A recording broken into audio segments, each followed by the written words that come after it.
देशभरामध्ये महागाईचा विळखा वाढत असताना आता पेट्रोल डिझेलच्या दरामध्ये पुन्हा एकदा वाढ करण्यात आलेली आहे। गेल्या 4 ते 5 दिवसांनंतर आता पुन्हा एकदा वाढ ही झालेली आहे। त्यामुळे या सर्वच गोष्टीमध्ये जो सर्वसामान्य माणूस आहे ते भरडला जातो। आपण जर पाहिलं असेल तर पेट्रोल पंपावर देखील जे ग्राहक आहेत त्यांची गर्दी असते। मात्र आता कुठेतरी डिझेलचे दर हे वाढलेले आहेत। त्यामुळे जे नागरिक आहेत, सर्वसामान्य लोक आहेत, त्यांनी देखील नाराजी व्यक्त केलेली आपल्याला पाहायला मिळते।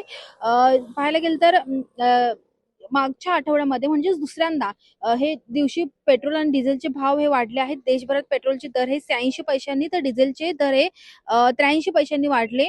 अवघ्या 5 दिवसांपूर्वी दोन्ही इंधनाचे दर प्रत्येकी 3 रुपयांनी वाढवण्यात आले होते। तर आज पुन्हा पेट्रोल इंधन महागल्याचं दिसून आलं आहे आणि त्यामुळे या सर्वच गोष्टीचा जो तोटा आहे तो नागरिकांना भुर्दंड हा भरावा लागत आहे। त्यामुळे नागरिकांच्या सर्वसामान्य खिशाला कात्री बसलेले आपल्याला पाहायला मिळत आहे। व्हिडिओ जर्नलिस्ट सूरजसह मी आकांक्षा देशमुख, लोकशाही मराठी, नवी मुंबई।